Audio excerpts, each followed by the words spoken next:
Kita sudah sampai kepada surat At-Taubah, tepatnya di ayat ke-30. Allah Subhanahu wa taala berfirman, A'udzubillahi minasyaitonirrajim. Wa qalatil yahudu, mereka orang-orang Yahudi berkata, Uzair ibnullah, Uzairun ibnullah, Uzair adalah anak Tuhan, anak Allah. Wa qalatin nasara, dan orang Nasara berkata, Al-Masihu, Sayyidina Isa alaihissalam adalah ibnullah, anak Tuhan, anak Allah. Dzalika qauluhum bi afwahim, inilah ucapan-ucapan lesan mereka. Yudha'iuna qaulal ladzina kafaru, menandingi, menyamai, menyerupai perkataan orang-orang kafir min qablu sebelumnya. Qatalahumullah, mereka terjauhkan dari rahmat Allah, mereka terkutuk. Anna yufakun, apapun yang mereka hadirkan, apapun yang mereka hadirkan dari pemikiran-pemikiran tersebut, apapun yang mereka lakukan itu adalah dari kekafiran tersebut, menjadi sebab mereka dikutuk atau dijauhkan dari rahmat Allah Subhanahu wa taala. Orang Yahudi mengatakan Uzair anak Tuhan, anak Allah. Ini bukan firman Allah yang ada di dalam kitab Taurat ataupun firman Allah ada di kitab Injil. Tapi ini adalah ucapan mereka. Mereka yang mengucapkan semacam itu. Dia dikatakan bi afwahihim. Akan tapi ketahuilah bahwa semua ucapan jika tidak sesuai dengan kenyataan adalah tak bermakna. Karena tak bermakna tak perlu dipercaya, tak perlu diikuti. Maka yang mengikuti sesuatu yang tidak bermakna adalah mungkin dia tidak paham, atau mungkin karena dia adalah orang yang sengaja sesat. Tidak paham atau sesat, atau karena kesombongan. Jadi kalimat yang diucapkan oleh lesan mereka tidak didasari atas dasar kebenaran yang selama ini mereka ketahui.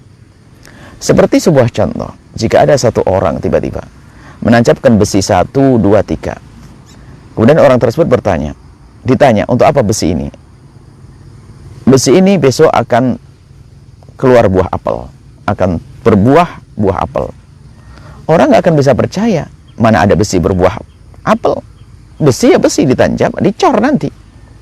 Tapi kalimat besi berbuah apel, maka bagi orang yang sadar, sehat dan mengerti, akan mengatakan bahasanya ini orang mungkin tidak paham kalau besi tidak bisa berbuah, atau sengaja dia ingin membohongi orang, atau dia tidak mengerti. Jadi tidak mengerti atau membohongi orang.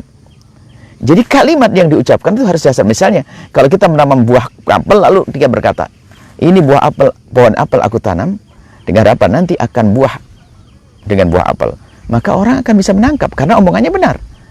Tapi kalau omongan tidak benar, nggak perlu didengar. Kita harus paham, Tuhan kita hanya Allah, ada Tuhan Allah, dan Nabi Isa adalah diciptakan oleh Allah Subhanahu wa taala. Maka bagi orang yang beriman tidak akan tergoda dengan kalimat-kalimat yang bertentangan dengan selama ini yang diyakini kebenaran yang ada, yaitu bahwa Tuhan hanya adalah Allah Subhanahu wa taala. Nabi Musa bukan Tuhan dan bukan anak Tuhan juga. Bagaimana anak Tuhan? Mengatakan anak Tuhan, alasannya karena dia dilahirkan tanpa seorang ayah, maka lalu dia dijadikan anak Tuhan. Ini aneh. Bukan disebutkan di dalam Bible, bukan di dalam kitab Injil, tidak. Tapi ini ungkapan mereka. Ada yang sebagian dimasukkan dalam kitab suci karena kitab sucinya tidak terjaga. Kalau hanya karena tidak ada ayahnya lalu dia pantas dianggap sebagai anak Tuhan, naudzubillah. Maka ada yang dilahirkan tanpa ayah dan ibu. Nabi Adam alaihissalam. Baik, masalah penciptaan. Yang menciptakan adalah Allah. Semua yang terjadi adalah Allah ciptakan. Jadi dalam penciptaan manusia ada dua model. Yang pertama yang wajar selama ini kita saksikan, dengan ayah dan ibu kita. Ayah, ibu, lahirlah seorang anak. Tapi yang menciptakan tetap Allah. Ini sebab. Kalau sebab kita hilangkan, yang ada hanya Allah. Sebab ayah, ibu melahirkan seorang anak. Ada yang dilahirkan adalah tanpa ayah, ibu. Nabi Adam. Ada yang dihadirkan, diciptakan Allah tanpa ayah, ibu. Nabi Adam alaihissalam. Ada yang diciptakan Allah adalah tanpa seorang ibu, hanya dengan seorang laki-laki, yaitu Nabi Adam, yaitu Siti Hawa. Siti Hawa adalah tidak dari seorang rahim seorang ibu, tapi diambil dari bagian Nabi Adam alaihissalam. Kemudian ada yang dilahirkan adalah dihadirkan oleh Allah, diciptakan tanpa seorang ayah, Nabi Isa. Jadi 4 model ini adalah semuanya makhluk Allah Subhanahu wa taala. Yang menciptakan adalah Allah, hanya sebab saja. Ini yang jadi suami istri ini hanya sebab. Bahkan ada suami istri yang subur, tidak ada masalah, akan tapi tidak diberi oleh Allah anak, tidak melahirkan, istrinya tidak melahirkan, suaminya tidak bisa membuahi. Padahal kalau medis mengatakan laki-lakinya normal, istrinya juga normal, tapi tidak bisa melahirkan. Nah, ini kan karena Allah yang menciptakan. Sehingga di saat mereka berpisah, kemudian yang laki menikah dengan perempuan yang lain, hamil. Wanita ini menikah dengan laki-laki yang hamil. Karena apa? Yang menciptakan hanya Allah Subhanahu wa taala. Maka baik kejadian-kejadian yang tanpa ayah ibu seperti Nabi Adam adalah makhluk Allah, ciptaan Allah. Dan ini disepakati oleh orang-orang yang mengatakan Nabi Isa adalah sebagai Tuhan, itu pun mempercayai Adam adalah ciptaan Allah Subhanahu wa taala, tidak mengatakan Adam sebagai Tuhan. Kemudian setelah itu lihat, dari Nabi Adam alaihissalam turun sampai keluarlah, sampai lahirlah seorang wanita mulia bernama Sayyidah Maryam. Sayyidah Maryam adalah manusia. Bagaimana dari seorang wanita yang manusia akan melahirkan sosok Tuhan? Ya, ini mustahil. Mustahil yang demikian ini. Ya nggak mungkin dari sosok manusia melahirkan anak Tuhan, lalu dianggap sebagai Tuhan. Baik, ini adalah masalah yang harus kita jadikan bahan renungan tentang bagaimana sesatnya orang yang menuhankan selain Allah Subhanahu wa taala, apalagi menjadikan Uzair adalah anak Tuhan, atau menjadikan Sayyidina Isa adalah anak Tuhan, atau bahkan menganggap Sayyidina Isa adalah sebagai Tuhan. Ketahuilah, Nabi Isa alaihissalam adalah Nabi agung, Nabi mulia. Di dalam Islam sangat dimuliakan. Bahkan ibundanya Sayyidah Maryam dikisahkan sebagai wanita yang suci, wanita mulia, yang diwakafkan oleh ibundanya hanya untuk menghidupkan tempat ibadah. Sayyidah Maryam bahkan diberi Allah dengan kemuliaan, annalaki hadza, di tempatnya ada makanan musim panas di saat musim dingin, dan makanan musim dingin di saat musim panas. Itu Sayyidah Maryam. Nah, kemudian di sini ada satu kesalahan, yaitu menganggap manusia sebagai Tuhan. Itulah kultus yang dilarang. Kalau kita baca ayatnya, kita tidak akan baca dulu, insya Allah pertemuan yang akan datang. Mengkultuskan orang, mengangkat orang-orang yang selama ini sebagai pemuka agama sebagai Tuhan. Ini kultus yang tidak diperkenankan. Bahkan baginda Nabi melarang mengkultuskan. Kita tidak mengkultuskan, mengangkat manusia di atas martabatnya, mengangkat manusia menjadi Tuhan. Karena mengangkat manusia menjadi Tuhan itu sekaligus menurunkan martabat Tuhan, sehingga Tuhan seperti manusia. Jadi ini adalah dosa besar, namanya syirik, menyekutukan Allah Subhanahu wa taala. Nabi mengatakan, la tutruni kama ata'atin nasara Isa bin Maryam.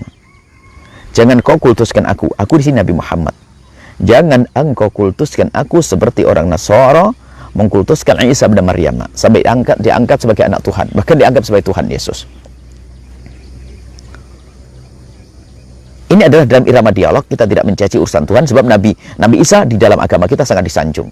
Kita tidak merendahkan Nabi Isa, tapi kita menyanjung, memuliakan Nabi Musa. Kita tempatkan Nabi Musa di tempatnya, itu sebagai manusia mulia, sangat mulia, sebagai seorang Nabi, utusan pilihan Allah Subhanahu wa taala. Ini bukan merendahkan.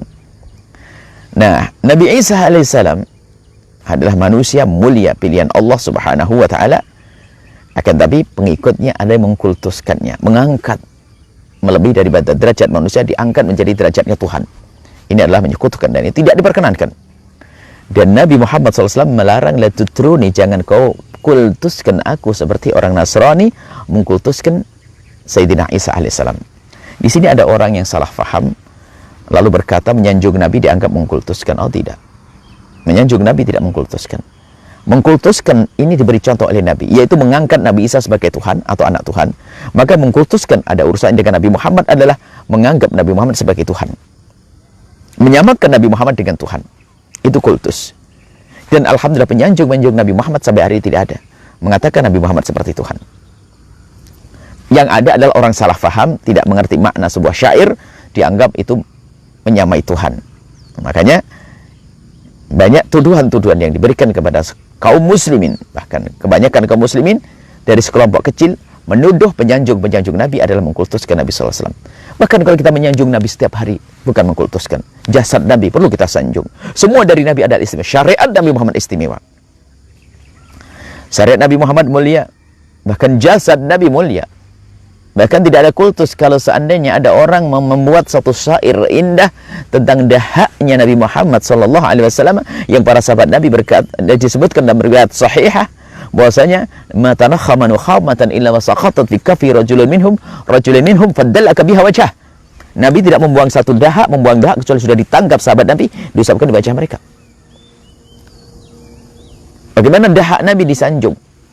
Semua dari Nabi perlu disanjung. Maka sanjungan kepada Nabi Muhammad tidak akan menjadikan seseorang itu mengkultuskan Nabi. Kalau mengangkat Nabi melebihi daripada martabat kenabian sampai diangkat derajat Tuhan, maka itu adalah kultus. Maka jangan ragu Anda menyanjung Rasulullah SAW. Sebutlah engkau rembulan, bahkan lebih bersinar daripada rembulan itu sendiri. Nabi adalah segala kemuliaan, Nabi adalah segala kebaikan, Nabi segala-galanya. Kalau Anda sanjung Nabi Muhammad, ketahui tidak akan sampai masuk wilayah kultus. Bahkan kalau setiap hari kita buat satu festival menyanjung Nabi, tidak akan ada habisnya. Karena keindahan Nabi adalah dari Allah Jalla Jalaluh, tidak berbatas. Allah memberikan wa innaka la'ala khuluqin azim. Engkau wahai Muhammad berada dalam akhlak yang agung, khuluqin azim, agung yang mengatakan adalah zat yang maha agung, agung yang sesungguhnya. Nah, inilah. Kemudian di sini ada kebiasaan, ada orang-orang sebelum pengkultusan kepada Sayyidina Isa sudah ada kekafiran. Jadi nama kekafiran itu sudah ada dalam setiap masa. Orang tidak beriman ada setiap masa. Kisah Nabi Nuh alaihissalam dan kisah Nabi Ibrahim, mereka bersama dengan orang-orang juga yang tidak beriman kepada Allah Subhanahu wa taala. Itu ada setiap masa hingga baginda Nabi Muhammad sampai hari ini. Akan tapi di sini ditunjukkan bahwa memang ada orang yang seperti itu. Ada orang kafir, ada orang beriman. Tinggal Anda pilih di mana. Ada masalah pengkultusan, mengangkat makhluk sebagai Tuhan, ini masih ada selain Nabi Muhammad. Kalau Nabi Muhammad sampai hari ini terjaga, insya Allah tidak ada orang menganggap Nabi sebagai Tuhan. Tapi justru yang dianggap Tuhan sekarang ini banyak, bermacam-macam keyakinan-keyakinan yang ada di masyarakat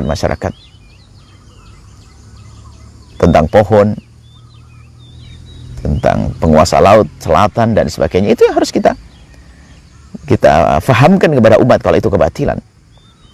Bukan menyanjung Nabi dihentikan, oh tidak. Sekarang banyak kesyirikan yang terjadi, yaitu mempercayai adanya penguasa selain Allah Subhanahu wa taala. Sesaat disebutnya Roro Kidul, sesaat ini, sesaat itu, macam-macam. Itu yang merusak akidah. Tapi menyanjung Nabi Muhammad malah menguatkan akidah kita. Sanjungan untuk Rasulullah Sallallahu Alaihi Wasallam.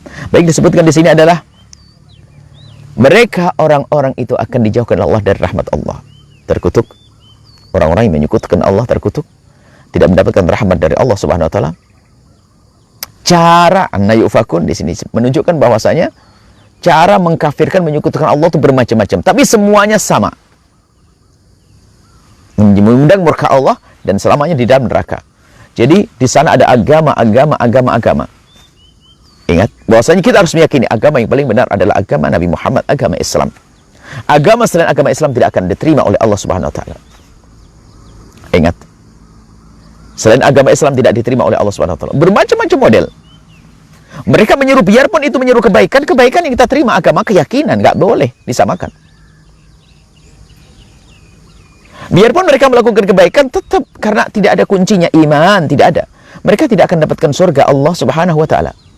Dan Anda tidak perlu memaksa. Ada sebagian orang punya fatwa yang Masya Allah bukan fatwa, karena mereka bukan ulama. Mungkin hanya obrolan saja, bahwasanya mereka orang-orang yang tidak beriman kepada Nabi Muhammad atau orang kafir, jika mereka berbuat baik, mereka akan mendapatkan kebaikan nanti di akhirat. Itu salah. Tidak. Di akhirat tidak mendapatkan kebaikan, tapi akan dibalas oleh Allah di dunia saja. Karena urusan mereka adalah urusan dunia. Di dunia, kebaikan di dunia. Bukan didasarkan iman kepada hari akhir atau iman kepada Allah, maka dia hanya mendapatkan balasan di dunia saja. Loh kok zalim ya, kekejam ya Allah kok. Masa orang berbuat baik tidak mendapatkan surga? Anda tidak usah menyifati Allah dengan kejam atau zalim. Kenapa? Karena dia yang tidak mau, dia tidak percaya Allah kok. Kenapa Anda paksain? Dia pun juga tidak menginginkan surga kita kok. Surga yang kita rindukan, mereka tidak rindu kok. Kenapa Anda memaksakan? Ini ada sebagian kaum muslimin yang pemikirannya ini adalah aneh. Memaksakan orang luar Islam harus dimasukkan surga kita. Dia tidak rindu dengan surga kita. Kenapa Anda paksa? Bahkan kata seorang tokoh, na'udzubillah, lalu mengatakan bahasanya orang di luar Islam kalau bertauhid pun akan mendapatkan kebaikan, nanti balasan kebaikan di akhirat, mendapatkan surga atau bagaimana? Tidak. Mereka tidak merindukan surga kita, surga yang kita rindukan. Mereka punya surga-surgaan sendiri. Urusan mereka dengan Tuhan-Tuhanannya. Mereka urusan dengan surga-surgaannya. Jangan Anda paksakan. Urusan di dunia kita ia berbuat baik dengan mereka. Urusan keyakinan tidak boleh. Nah, ini juga menjadi sebab masuk wilayah kafir ini. Bentuk kekafiran tadi. Bentuk kekafiran adalah yaitu dia menyamakan semua agama dan nanti akan dapatkan kebaikan di akhir. Ini bentuk kekafiran. Agama ya'lu wal Islam ya'lu wa la yu'la alaih. Sangat tinggi dan tidak ada meningginya. Maka jika ada orang yang menyamakan agama lain dengan agama Islam, maka keluar dari iman dan Islam. Kenapa? Dia telah meruntuhkan Islam, merendahkan Islam. Ini adalah masalah keyakinan. Kita harus meyakini. Bahkan saudara kita yang Nasrani, dia harus meyakini agamanya agama terbaik. Kalau tidak meyakini agama terbaik, dia nggak punya pegangan agama, mungkin tidak beragama. Orang Hindu, Buddha meyakini agamanya agama terbaik. Itu sah dalam keyakinan kok. Akan tapi setelah itu bagaimana kita berinteraksi, kita berkomunikasi, bertetangga dengan orang yang berbeda agama. Ini yang diajarkan Nabi Muhammad, bertetangga yang baik. Diajarkan oleh Rasulullah, tapi keyakinan jangan diganggu. Jangan dipaksa kita yang beriman untuk melakukan sesuatu yang bertentangan dengan iman kita. Sama kita pun tidak boleh. Ingat, kita pun tidak boleh memaksa orang Nasrani melakukan sesuatu yang bertentangan dengan akidah mereka. Anda tidak boleh. La ikrah fid din. Anda tidak boleh memaksa orang-orang yang tidak beriman kepada Nabi Muhammad melakukan sesuatu yang bertentangan dengan keyakinan mereka. Adil Islam itu. Tapi yang menjadi masalah ternyata adalah bukan orang Nasrani, bukan orang Muslim muti taat, akan tapi orang munafik yang berada di tengah kaum muslimin. Menjadikan orang Muslim, orang Islam yang berpegang seolah-olah menjadi salah. Orang Islam yang berpegang justru dianggap sebagai seorang yang salah. Termasuk yang akhir-akhir ini selalu diangkat juga masalah mengucapkan selamat Natal dan sebagainya. Kita ini berbeda dengan Nasrani. Orang Nasrani menganggap Yesus sebagai Tuhan dan kita tidak mempercayai itu. Jangan dipaksa saya untuk mengucapkan selamat kepada mereka. Dan ini jangan dijadikan bahan heboh, sebab ini masalah keyakinan. Contoh ini sebuah contoh yang akhirnya diangkat. Bahkan bagi seorang Muslim yang mengatakan mengucapkan selamat Natal adalah haram, justru malah disalahkan. Aneh sekali. Dianggap tidak tolerir. Oh, ini berbeda masalah keyakinan. Bahkan orang Nasrani yang tidak percaya Nabi Muhammad sebagai Nabi pun, kita tidak boleh marah ke urusan dia kok. Saya tidak percaya Yesus sebagai Tuhan, urusan saya iman. Dan kami pun tidak boleh mengucapkan selamat, karena selamat menurut keyakinan mereka, mereka orang yang Nasrani meyakini Tuhan Yesus. Dan saya mengucapkan selamat adalah mau tidak mau, kalau kita orang berbicara, kita mengucapkan selamat, ya kita akan, biarpun hati kita tidak mengakui, tapi ucapan kita akan sesama dengan mereka. Dia mengatakan, aku mempercayai Tuhan Yesus sebagai Tuhan. Nah, aku percaya Yesus sebagai Tuhan. Lalu kita, dan ini sebuah contoh saja. Ini mengatakan selamat apa? Boleh mungkin. Kalau seandainya kita harus mengucapkan selamat, apakah boleh? Apakah Anda setuju? Yang selama ini melarang atau menyalahkan orang yang mengatakan selamat Natal haram, apakah boleh seandainya saya mengucapkan selamat Natal? Tahun depan saya mengucapkan selamat Natal begini, wahai saudaraku yang Nasrani, selamat hari Natal, selamat atas kelahiran Yesus yang Nabi besar dan bukan Tuhan. Boleh saya ucapkan begitu? Kalau boleh tolong catat kalimat saya, catat kalimat saya, catat kalimat saya. Boys, besok tahun depan saya akan mengucapkan selamat Natal, tapi kalimatnya seperti yang saya inginkan. Wahai saudaraku kaum Nasrani, selamat hari Natal, selamat atas kelahiran Nabi Isa yang Nabi dan bukan Tuhan. Kalau boleh kalimat saya ucapkan, boleh dicatat. dan semua mengucapkan selamat Natal. Ayo, boleh atau tidak? Ini kalimat harus dong sesuai dengan saya. Oke, Anda catat. Wahai saudaraku yang Nasrani, selamat Natal. Selamat atas kelahiran Nabi Isa yang Nabi dan bukan Tuhan. Allah, indah kalau begini. Nah, ini adalah yang harus dihadirkan. Lah kalau Anda oh jangan gitu dong. Lah ya jangan begitu, ya jangan. Kalau begitu sudah. Saya tidak mengucapkan selamat Natal, saya tidak mengucapkan selamat Natal, selesai. Jangan dibahas, jangan disalahkan ulama yang tidak mengucapkan selamat Natal. Adapun masalah perdamaian bisa kita wujudkan tanpa membahas masalah ini kok. Ribut hari-hari ini, Masya Allah, ramai Masya Allah. Sampai suatu ketika saya masuk satu tempat, saya tidak melihat langsung, ada yang bercerita seolah Ustadz menjadi bentrok gara-gara fatwa ini. Fatwa yang memperkenalkan ucapan selamat Natal sampai akhirnya sebuah masyarakat, kalau Anda ingin masalah keriban Anda datang ke sana. Masyarakat akhirnya oleh ustadznya, karena diundang oleh gereja untuk datang, masyarakat muslim masuk gereja. Gara-gara fatwa tersebut. Saya tidak melihat, saya hanya mendengar berita dari seseorang, dan saya percaya insya Allah orang itu betul tidak berbohong. Karena dia ngomong di kampungnya sendiri, dan ngomong di lingkungan di masyarakatnya, dan dia ngomong karena dia punya masalah dengan ustadz yang mengikuti fatwa yang mengucapkan selamat Natal boleh. Ini sebuah contoh saja. Jadi, kalau saya mengucapkan selamat Natal, kalau Anda haruskan saya mengucapkan selamat Natal, saya akan ucapkan selamat Natal sesuai dengan yang saya yakini. Selamat Natal, selamat atas kelahiran Nabi Isa yang Nabi dan bukan Tuhan. Wahai saudaraku yang Nasrani. Oke, makan kambing saya lihat. Anda dengan keyakinan Anda, saya dengan keyakinan saya. Saya ucapkan, Anda dengar. Kan Anda juga mengucapkan juga. Karena dalam tulisan Anda adalah atas kelahiran Nabi. Sama-sama menyanjung. Saya menyanjung dengan cara saya, Anda menyanjung dengan cara Anda. Boleh? Ini saja insya Allah. Karena rupanya imbas daripada fatwa, ada fatwa tentang penghalal mengucapkan selamat Natal beberapa waktu yang lalu, di akhir-akhir semakin parah. Maka ini semoga kalimat saya ini bisa diambil. Saya akan mengucapkan selamat Natal tapi dengan cara saya. Oke? Insya Allah. Ketahuilah, saudara kita yang Nasrani, saudara kita satu bangsa, tidak perlu berperang. Jangan dibikin ribut. Ini justru kita ribut. Dulu nggak ada masalah. Orang yang mengatakan selamat Natal haram nggak ada masalah, nggak dipermasalahkan. Cuman kadang-kadang menjadi masalah di saat ada fatwa-fatwa. Sehingga yang berantem siapa? Kita dengan Nasrani jadi panas. Kita dengan kaum muslimin jadi panas. Ini gara-gara fatwa itu. Di saat semua kompak fatwa mengucapkan selamat Natal boleh, apa nggak boleh. Mengucapkan selamat Natal adalah haram. Selesai. Semuanya indah. Semuanya akan saling menjaga. Seperti itu. Semoga Allah menjaga iman kita. Iman kita dijaga oleh Allah. Kita hidup damai. Saudaraku yang Nasrani, kaum Kristiani, saya mohon maaf, ketahuilah bahwasanya justru saya menjelaskan yang semacam ini agar tidak terjadi perbincangan yang menjadikan kisruh. Anda seorang Nasrani, boleh datang ke tempat kami. Kalau Anda lapar, kita makan bersama. Kalau Anda tidak punya pakaian, kita akan belikan pakaian. Itu hidup bersama. Tanpa saya paksa Anda untuk percaya Nabi Muhammad sebagai Nabi, dan tanpa saya paksa Anda mengucapkan selamat atas kelahiran Nabi Muhammad, dan Anda pun jangan paksa saya agar mengucapkan selamat Natal dengan cara Anda. Ini masalah ketuhanan, masalah keimanan. Ini hubungannya dengan Sayyidina Isa alaihissalam. Ini saja. Wallahu a'lam bishawab.